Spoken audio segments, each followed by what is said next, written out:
Bom dia, meus queridos, tudo bem com vocês? Na aula de hoje vamos continuar nossos estudos sobre o Estado Novo, dessa vez analisando como foram os últimos momentos, como foi o ano de 45, que é o último ano aí do Estado Novo, e que vai terminar com Getúlio Vargas sendo retirado do poder, mas aí eu já dei um spoiler sobre o final dessa aula, né? Bom, o que a gente viu anteriormente? O Vargas ele vai criar uma ditadura em 37 por conta das disputas políticas ali da extrema esquerda com a extrema direita, por conta até da sua ideologia, da sua ideia do que seria melhor para o Brasil. Mas invariavelmente em 37 temos uma ditadura com uma ideologia muito mais ligada ao fascismo, mas que durante a Segunda Guerra Mundial vai mudar de perspectiva. O Brasil, como vimos na aula passada, entra na guerra favorável às democracias, favorável aos aliados, ao lado dos Estados Unidos, né, o arsenal da democracia. E isso vai começar a pesar. As manifestações que foram feitas exigindo a participação do Brasil na guerra pela população levaram à queda, né, levaram à demissão de uma série de políticos que tinham essa tendência mais autoritária. E na hora que o Vargas percebe, a ditadura dele tinha desmoronado. Em 45, com o final da guerra, principalmente, você não tem mais a ideia de que as democracias são ruins. As democracias venceram a guerra, as democracias venceram os regimes autoritários. E você tem um retorno, você tem uma luta pela democracia novamente, em relação ao mundo, né? E no Brasil isso também vai ficar muito claro, assim. As democracias venceram, os Estados Unidos nos ajudou, os agentes políticos, o autoritarismo não estavam mais lá, e claramente a ditadura varguista, né, a ditadura estado-novista já tinha terminado, ela estava agora fadada ao fracasso, no final das contas. E o Vargas percebe isso, assim. Como eu falei para vocês lá na primeira aula do governo provisório, o Vargas ele é meio que dessas raposas políticas. Ele sabe navegar, ele sabe articular muito bem e perceber as mudanças e tentar analisar como que ele vai se comportar nessa mudança, assim. Muita gente usa uma metáfora para tentar entender o final aí, né, o início dos anos 40, o final do Estado Novo. É meio que como uma onda estava chegando, né, essa onda democrática. O Vargas já tinha surfado na onda autoritária anteriormente, agora ele está surfando essa onda, ele está vendo essa onda democrática vindo, e o Vargas não pensou duas vezes. Da mesma forma que ele tinha pego lá a prancha dele e ido surfar na onda autoritária, agora ele vai tentar surfar na onda democrática. E é muito visível dentro dos passos dele essa tendência. Assim, o próprio Getúlio Vargas que vai chamar a democracia, que vai marcar eleições, que vai permitir a criação dos partidos políticos, que vai interferir no sentido de que vai ser o símbolo do que são os partidos que vão ser criados nesse período. E tudo, então, vai estar baseado nesse cara. De novo, assim, eu falei o tempo todo para vocês, estudar esse período estado-novista, principalmente, é estudar Getúlio Vargas. E é o Vargas que vai recomeçar essa abertura democrática, em 45. Em fevereiro, fica muito visível que a censura já não funciona mais. Os jornais vão começar a publicar notícias contrárias ao Vargas, né? Fica muito claro uma entrevista de um dos candidatos em 37, que não teve eleição por conta do golpe, falando literalmente, olha, tem que voltar à democracia e o Vargas tem que sair do poder. E aquilo é publicado, aquilo ganha vida. E fica muito claro, olha, não tem mais condições do Estado manipular, do Estado controlar aquilo. E o Vargas, percebendo isso, ele se adianta nesse processo. Assim, se vai voltar à democracia, né, como eu estou dizendo para vocês, eu que vou guiar isso. Em abril, ele declara que, olha, daqui a 90 dias a gente vai lançar um documento falando de como que vão funcionar as novas eleições. O que ocorre, né, as eleições são marcadas para o dia 2 de dezembro. Agora, tudo em 45, tá, gente? 45 é um ano com todas essas transformações aí que a gente está, né, que eu estou analisando nessa aula. Então, em fevereiro a censura acabou, então você tem um jornalismo que vai estar sendo capaz de criticar o governo, de pedir por democracia, principalmente. O Vargas marca as eleições. Agora, sempre que você marca a eleição, você precisa do processo político funcionar. Assim, como eu falei para vocês na primeira aula do Estado Novo, não é nem que o Vargas tivesse cancelado a política, acabado com a política durante seu período ditatorial. Ele acaba com o poder legislativo, né? O Vargas vai comandar. Mas você tem ainda, dentro dos estados, os interventores, você tem cargos públicos, você ainda tem alguns cargos de confiança que vão ser escolhidos, essas pessoas, a partir dos interesses dos políticos ligados a Getúlio Vargas. Então, tínhamos políticos ligados a Vargas, tínhamos pessoas com uma ascendência dentro do sindicato ligadas às Vargas, né, ascendência entre os trabalhadores ligadas a Getúlio Vargas, e tinha pessoas que não gostavam, que não concordavam com o que o Getúlio Vargas estava fazendo. Então, assim, esses grupos políticos, agora que vai ter eleições, eles vão se organizar em partidos políticos. Assim, a tendência mundial até, né, tem alguns países até que permitem que pessoas se lancem sem fazer alguma candidatura, sem fazer parte de um partido, mas não é o caso do Brasil, assim, e nem era o caso nesse instante, né? Então, vão surgir vários partidos, mas a gente vai focar aqui os nossos estudos nos três principais. E eles são os três principais baseados no quê? Baseado no período que a gente vai começar, né, os nossos estudos, né, a partir de agora. Eu vou dar uma saída disso, porque eu vou para a História do Mundo nas próximas aulas, mas entre 1945 e 1964, o Brasil vai viver a chamada República Populista, ou tem muita gente que chama de Terceira República, mas o Brasil vai estar vivendo aí um novo período republicano, onde esses três partidos que eu vou explicar agora para vocês vão dar as cartas, vão ser os principais partidos dentro desse jogo político. Tudo bem? Bom, o primeiro desses partidos que a gente vai trabalhar aqui vai ser a UDN, a União Democrática Nacional. O que é a UDN? Como que a gente pode definir a UDN? A UDN, em uma palavra, é o partido antivarguista. É o partido onde vão estar inclusos todos aqueles políticos que não acreditavam, que eram contrários às ideias de Getúlio Vargas. E o que eu quero dizer quando eu falo das ideias de Getúlio Vargas? A gente está falando de intervenção econômica, a gente está falando de, vamos dizer assim, uma intervenção não só econômica, mas uma certa intervenção política, no final das contas. Cara, no final das contas, assim, uma tendência, né, contrária ao Vargas, assim, nesse caso, uma tendência mais americanizada. O Vargas tem uma questão mais nacionalista. Então esse partido, a UDN, ele tinha uma ideia muito mais de que, olha, os Estados Unidos é o guia, vamos dizer assim, do mundo ocidental, né, do capitalismo, e vamos seguir o que esses caras estão falando, né, eles deram certo, no final das contas, a ideia do UDN vai estar muito por aí.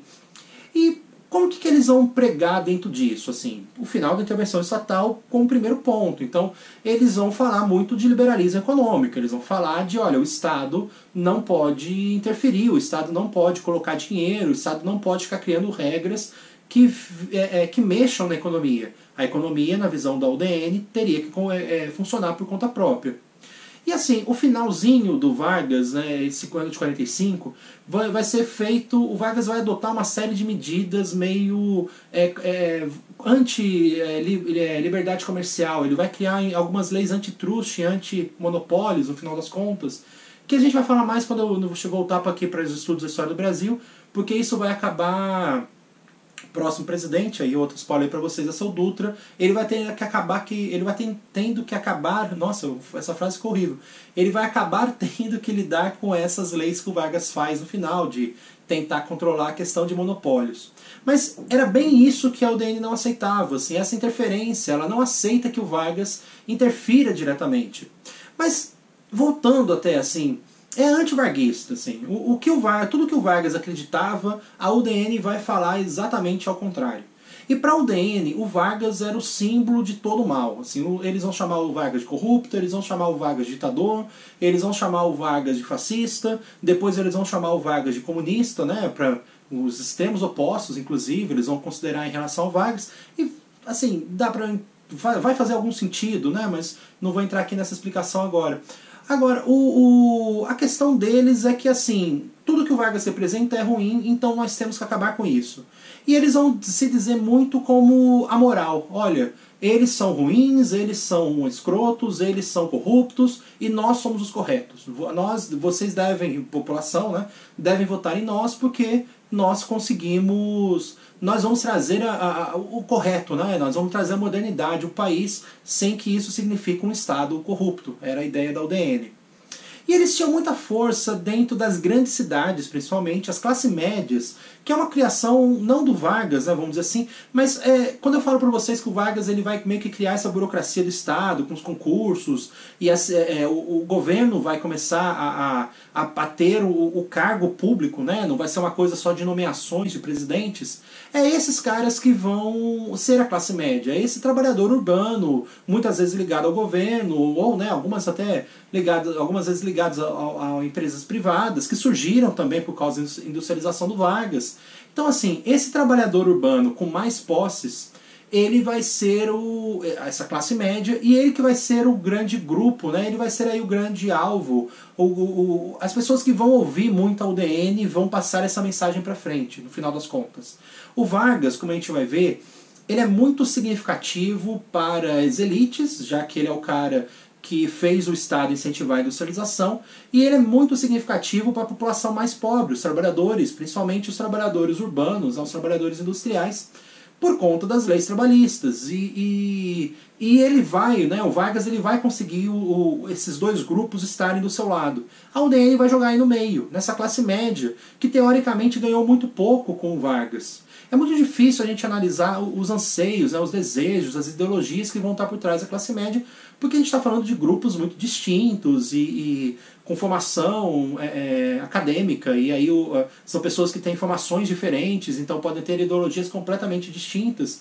Mas a grosso modo, ele é um grupo que tem um pensamento de que, olha, eu posso chegar lá, ficar mais rico, então assim, ele tem esse desejo, e ele tem um desejo muito grande também de não ficar mais pobre, e voltar a ser o voltar a ser, aí talvez a palavra mais correta seria, talvez não se fosse voltar, mas ele tem um medo de que, olha, eu virei pobre no final das contas. E isso também tem um outro lado que seria, tipo, se os mais pobres começam a enriquecer, eles ficam iguais a mim, e aí significa que eu também perdi, né, assim.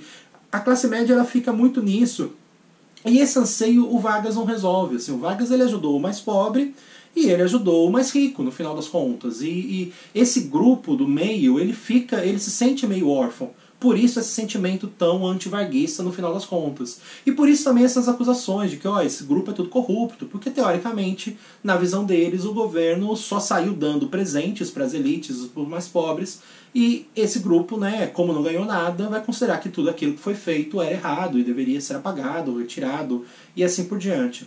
Agora, por eles estarem muito presentes nas grandes cidades, eles também tinham uma ligação muito grande com os principais jornais, com a mídia brasileira.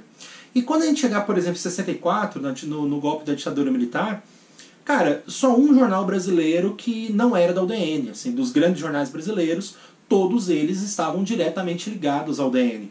Então a UDN, além de ter essa oposição ferrenha contra o Getúlio Vargas, ela é uma oposição ferrenha contra o Getúlio Vargas e com muita capacidade de barulho, no sentido de que os jornais estão com a UDN, os jornais estão com esse grupo que vai cada vez mais radicalizar no sentido contrário a Getúlio Vargas e que vai ser uma das forças por trás da ditadura militar em 64, beleza? A UDN também ela vai ter uma visão meio de que, olha, contra o Vargas vale meio que qualquer coisa, mas isso também vai se desenvolver ao longo do período, não vou aqui ficar batendo tanto nesse ponto não. Em 45, assim, eles têm uma questão militarista ali, né, de que, olha, o exército vai tentar, são aqueles que têm que resolver o problema político, mas não é tão visível em 45, é mais visível posteriormente. Os outros dois partidos que vão surgir são principais, né? De novo, tem vários, mas os principais aqui que eu estou focando, são partidos que têm uma tendência mais varguista. Aqui eu vou começar pelo PSD, o Partido Social Democrata. O Partido Social Democrata, ele tem uma tendência de abrigar, vamos dizer assim, os antigos coronéis, os antigos donos de fazendas, as antigas elites políticas brasileiras. Não que esses caras fossem os mesmos, né? Mas assim, as famílias, né, vão se manter aí dentro do PSD. O PSD vai ser aquele grupo que não perdeu tanto com Vargas. E por isso eles aceitam aquilo muito bem. Não que eles fossem varguistas, né, getulistas por natureza, assim, se tivesse algum problema ali que estar do lado de Getúlio traria prejuízo a eles, eles abandonariam a causa getulista. Mas assim, eles como não perderam nada, uma parte deles até... Desculpa, nossa, tinha eu comi uma paçoca antes de vir da aula, tinha um pedacinho de paçoca, tá? Não é corona não. Mas voltando, cara, você tinha uma parte ali de industriais que vão ter essa tendência, não, o Vargas nos ajudou. Então ele é um partido que ele está muito mais exposto, ele está muito mais interessado em manter o que já estava acontecendo, em manter o Brasil, tudo bem, assim, agora vai ser uma democracia, então vamos jogar na democracia, mas manter o que já acontecia, manter a política brasileira, vamos manter os poderes na mão dos poderes. Era uma coisa meio de... Eu esqueci agora quem é o autor dessa... quem cunhou essa frase, né? Mas aquela ideia de vamos mudar tudo para continuar tudo igual. O PSD é esse grupo, assim, olha, a gente agora vai ter uma mudança, mas vamos lutar para que nada mude, no final das contas. São esses caras, são essas elites que sempre estiveram lá, vamos dizer assim, que estão fazendo parte do PSD. Tinha até alguns novos políticos que o Vargas tinha ascendido politicamente durante seu período, mas não eram caras completamente deslocados do que já acontecia desde antes do período pré-Vargas, vamos dizer assim. Tranquilo? Ele é o partido mais do centrão, se a gente fosse fazer uma análise, ou numa palavra que hoje a gente trabalha mais, ele é aquele partido meio que assim, olha, a gente vai manter aqui as coisas funcionando, então, né, vamos ver o que é melhor aqui pra gente. O que, moçada, isso nem sempre significa corrupção, tá? Isso significa que, olha, eu tô gostando do jeito que tá e eu vou jogar no time de que vai manter o que eu já tenho. Não significa que ele está ganhando alguma coisa por fora, ou de forma ilegal, ou qualquer coisa do tipo. Ele só tá querendo manter uma situação que, ideologicamente, ou por questões práticas, para ele já é significativo. Tranquilo? Mas lógico, em todos os partidos vão ter pessoas corruptas, né? Existem pessoas más em todos os lugares do mundo. Se é que, né, o pessoal, se alguém não entendeu isso ainda, existem pessoas más em todos os lugares do mundo, em todas as profissões, assim por diante, né?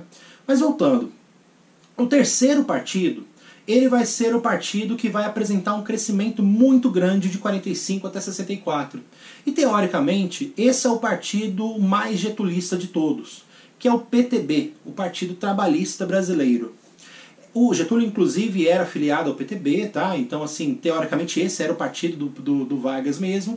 E esse era o partido aonde vão estar os políticos ligados a toda aquela perspectiva do trabalhismo, do controle dos trabalhadores a partir dos sindicatos, e até, assim, alguns trabalhadores que buscaram uma carreira política, assim por diante. Esse grupo, esse partido, ele não nasce com uma tendência de esquerda. Ele nasce com uma tendência de manter esse ideal de trabalhadores estarem sendo acompanhados, cuidados, resguardados pela política brasileira. Então eles se demonstram como a voz dos trabalhadores dentro da política.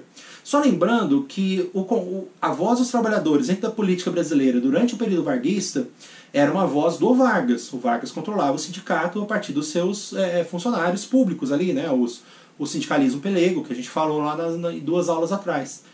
Então, a princípio, o partido ele tem essa tendência, era uma voz artificial, vamos dizer assim, dos trabalhadores. Mas com o passar do tempo, o partido o PTB ele vai adotando uma perspectiva mais de reforma social, de reformas econômicas, e vai adotando uma perspectiva mais de esquerda.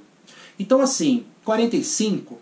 não dá pra gente dizer muito diretamente, não, o PTB é de esquerda. Nessa configuração, o DN, PSD e PTB, o PTB de fato era o partido mais à esquerda, o PSD seria o centrão e a UDN seria a direita.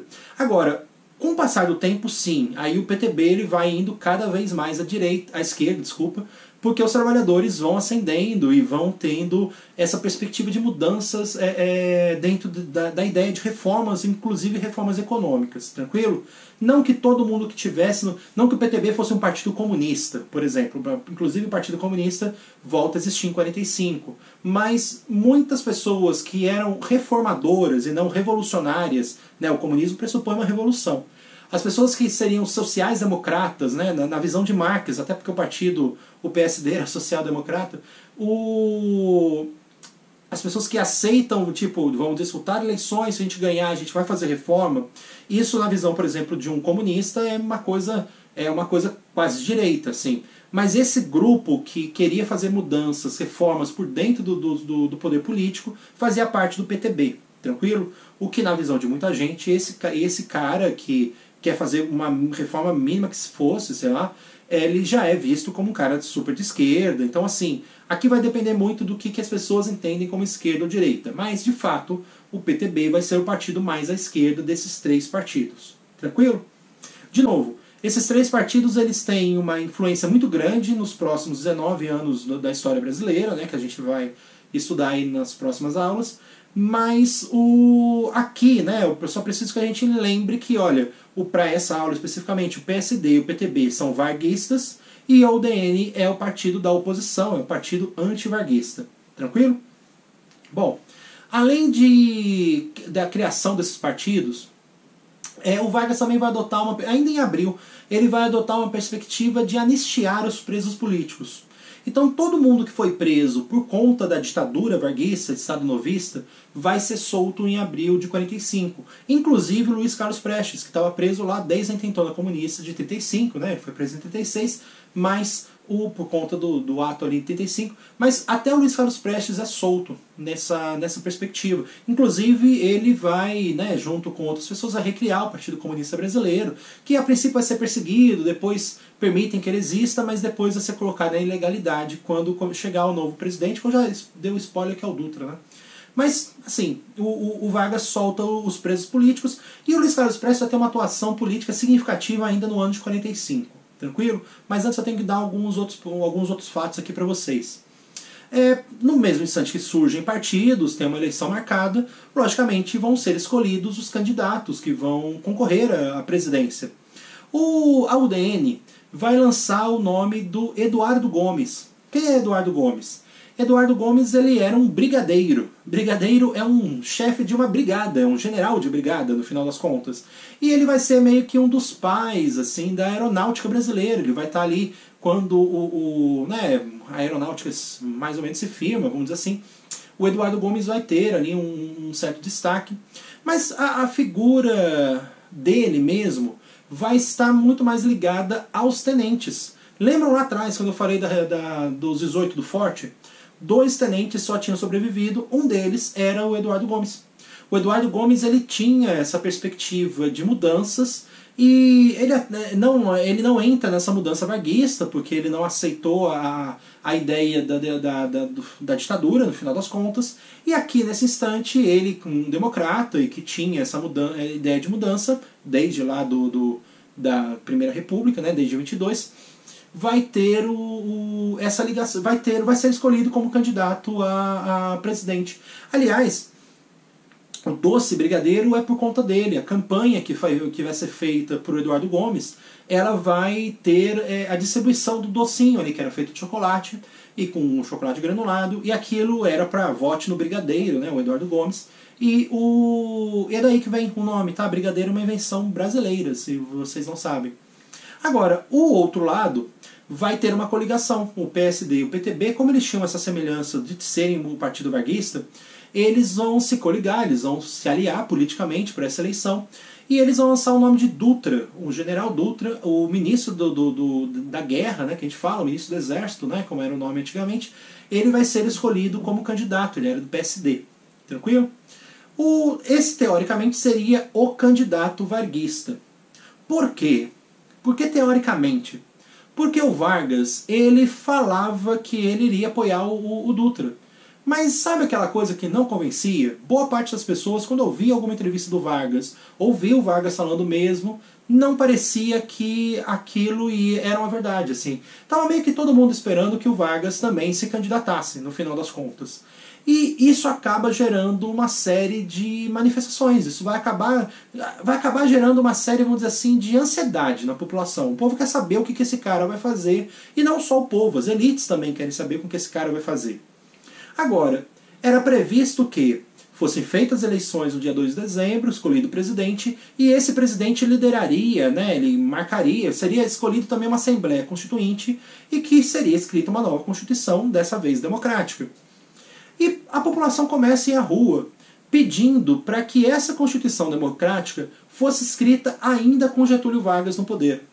Esse movimento, que a gente dá o nome de queremismo, ele vai ganhar mais força a partir de setembro, quando são oficializadas mesmo candidaturas, o nome do Vargas não aparece lá, o povo começa a ir às ruas, a princípio com placas "Queremos Getúlio", como, né, "Queremos Getúlio como candidato". E depois essas placas vão mudar para "Constituinte com Getúlio", ou "Queremos Getúlio com a Constituinte", né? Dentro desse sentido de que, olha, antes a gente escreve uma Constituição e depois a gente faz uma eleição, pressupondo, nesse caso, que o Vargas se candidataria nessas eleições pós-Constituição. O Vargas apoia o movimento queremista? Não. O Vargas em nenhum instante ele chegou e falou: gente, vamos para a rua pedir, né, porque eu quero ser candidato e eu preciso que o povo mostre isso. Em nenhum instante o Vargas ele apoia abertamente o movimento. Mas ele também não faz nada para impedir que aquele movimento crescesse. Ele não deixa claro de que, olha, eu não vou participar, o meu candidato é o Getúlio, e ele fazendo campanha, qualquer coisa do tipo. Fica literalmente uma situação muito aberta, e o povo está nas ruas, e essa manifestação ela vai inclusive ganhar força por parte até dos partidos mais esquerdos, comunistas, principalmente dos Carlos Prestes. E aqui tem um ponto significativo, assim. Prestes, quando sai da cadeia, ele vê um Brasil que está lutando contra o fascismo e ele vê um Getúlio Vargas que é amado pelos trabalhadores por conta das leis trabalhistas. E o Prestes ele declara apoio ao Vargas. Assim, por mais que o Vargas tivesse sido o cara que o prendeu aí por quase 10 anos, o Prestes apoia o movimento queremista. Olha, a vontade do povo ela tem que prevalecer, né? Uma ideia básica do comunismo. E o Prestes vai apoiar o movimento queremista. Então, assim, ele é um movimento que ele tem um certo barulho, né, na visão dos conservadores brasileiros. A esquerda está apoiando aquilo, a esquerda comunista está apoiando aquilo, então, né, que já vão começar a falar de que aquilo é uma revolução, qualquer coisa do tipo. E, cara, o Vargas também não adota uma postura muito clara. E até assim, você tem algumas semelhanças até com 37. O Vargas, em 37, ele chegou a soltar os presos políticos, você tinha manifestações e você tinha gente com medo, você tinha uma eleição marcada, como era aqui, e o Vargas no final deu um golpe. E começa a surgir muito esse medo. Assim, será que o Vargas está planejando alguma coisa? No final, assim, né, no final das contas acaba sendo muito essa a mentalidade que tá correndo no Brasil. Assim. E o povo tá lá na rua, e o Vargas sem fazer muita coisa. Até que em outubro, o Vargas ele vai demitir o chefe de polícia do Distrito Federal. Lembrando que o Distrito Federal naquela época era o Rio de Janeiro. Tá? O estado que a gente conhece hoje como Rio de Janeiro, ele era o Rio de Janeiro, estado, sem a cidade do Rio, que era o Distrito Federal. É por isso que o campeonato de futebol carioca tem a Taça Guanabara Nossa, esqueci o nome da outra taça.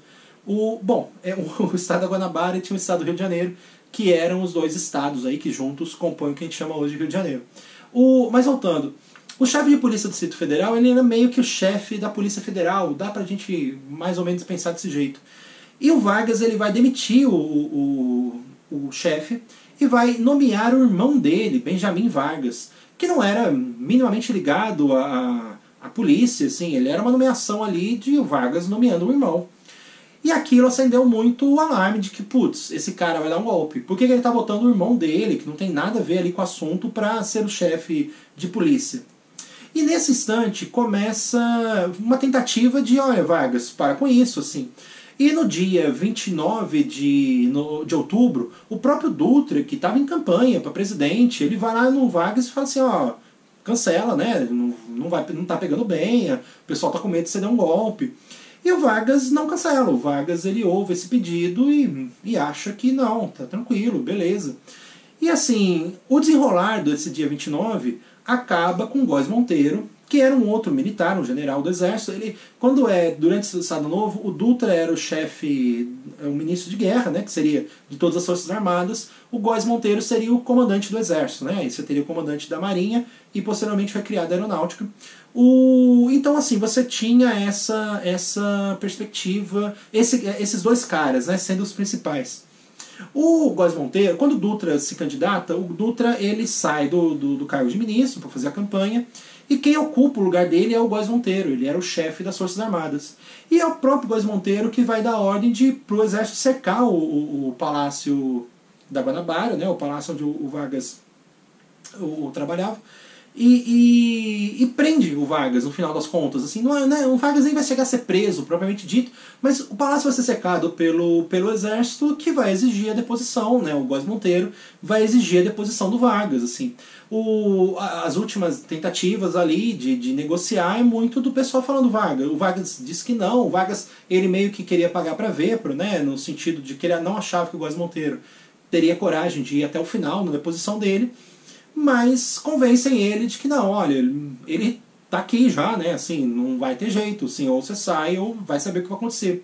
E o Vargas aceita sair no dia 30 de outubro, ele sai do Rio de Janeiro, ele vai embora para a fazenda dele lá em São Borja, no interiorzão do Rio Grande do Sul, aonde ele vai ficar, no final das contas. O Góes Monteiro assume, e essa frase vai ser importante, o Góes Monteiro assume a culpa, ele assume a responsabilidade pelo aquele ato da deposição do Vargas, mas ele passa os poderes políticos para o presidente do Supremo Tribunal Federal, José Linhares, que basicamente só mantém as eleições em funcionamento, né? Ele mantém que as eleições vão ocorrer mesmo no dia 2 de dezembro. E, teoricamente, assim, tivemos aí uma retirada do presidente, mas o processo político continuaria. O problema disso tudo foi que, no meio dessas confusões todas, as pesquisas de opinião de voto, que pela primeira vez estavam sendo, no Brasil não tinha uma eleição para presidente desde 1930, as pesquisas de opinião falavam de vitória do Eduardo Gomes contra o Dutra, que era o varguista, assim. E muito porque o Dutra foi associado ao golpe que tirou Vargas. O Vargas era muito popular. O Góes Monteiro era substituto, era amigo, inclusive, pessoal do Dutra. Ele era o cara, né, que substituiu o Dutra. E aquilo caiu no colo do Dutra. Né? A população brasileira não queria votar no cara que tirou o Vargas do poder, o líder, né, popular, o pai dos pobres. E o tempo inteiro as pessoas percebem, olha, o único jeito do Dutra ganhar é se o Vargas aparecer aqui, no final das contas. E o Vargas está lá em São Borja, recluso na fazenda dele, se recusava a sair de lá e tudo mais. E todos os dias iam políticos lá para, olha, por favor, a gente precisa, né? O Dutra precisa que você faça a campanha. E o Vargas só no finalzinho mesmo, praticamente na última semana da campanha, é que o Vargas aceita e ele grava, ele tinha uma foto falando que ele votaria no Dutra. E esse é o ponto principal que os historiadores analisam de por que o Dutra ganhou as eleições em 45. Né? Ele vai começar a governar em 46, mas por que ele ganhou em 45? Porque o Vargas falou que ele votaria no Dutra. Né? Provavelmente tem um acordo político aí por trás, mas é um acordo desses acordos secretos. Assim. Talvez o Vargas tenha pedido para que nas próximas eleições ele fosse candidato. Talvez ele tivesse pedido para que o seu legado, né, o trabalhismo, o CLT, fosse mantida. Mas o fato é que o Vargas, para sair de São Borja e fazer essa campanha para um cara que ajudou a tirar ele do poder, provavelmente pediu alguma coisa e ganhou, né, assim. Tanto que foi lá tirar foto e, de fato, aquilo foi crucial para a vitória do Dutra. Tranquilo? Bom, as eleições também pressupunham votos para senador e deputado federal. O Vargas, inclusive, é eleito como senador, inclusive o senador mais votado do Brasil pelo Rio Grande do Sul. Tranquilo? Bom, por hoje é isso aí, né? Vou dar aqui agora um tempo na história do Brasil, né? Chegamos em 45, agora vamos ver como é que o mundo chegou em 45, já que tivemos uma guerra, né? A nossa última aula sobre a história mundial estava lá em 33, né? Avancei um pouco aí com a questão do Hitler, mas vamos voltar, vamos estudar a Segunda Guerra Mundial para depois a gente voltar para a história do Brasil. Tranquilo? Bom, qualquer dúvida aí, mandem os sinais de fumaça virtuais. Abração para vocês e até a próxima. Tchau!